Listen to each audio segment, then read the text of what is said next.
ਇਹ ਤਕਰੀਬਨ ਹਾਲੀ ਬੱਸ ਹੈ ਜਿਸ 'ਚ ਅਸੀਂ ਪੈ ਗਏ ਹਾਂ, ਤੇ ਇਹਨੇ ਹੁਣ ਪਤਾ ਨਹੀਂ ਕਿੰਨਾ ਕੁ ਟਾਈਮ ਸਾਡਾ ਜ਼ਾਇਆ ਕਰਨਾ ਹੈ। ਅੱਲਾਹ ਤਾਲਾ ਸਾਡੇ ਤੇ अपना फजल करे और सफ़र आसानियाँ पैदा करे। तो दोस्तों अज असी लाहौर आए हैं और जिस मकसद वास्ते आए हैं घर पहुँच गए तो वो मकसद अपना बयान करा। इस वक्त अभी बस के बैठे हैं और ये बस वाले ने वापसी जरा ना लारी अड्डे का रस्ता ले लिया दोबारा।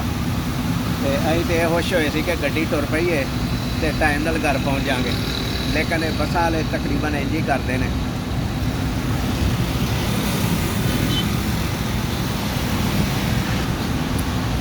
और सुबह तकरीबन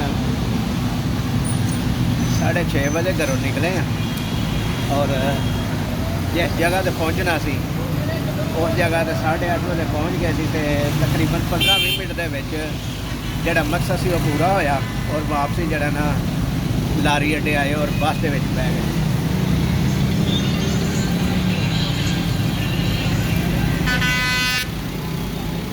गड्डी तकरीबन खाली है।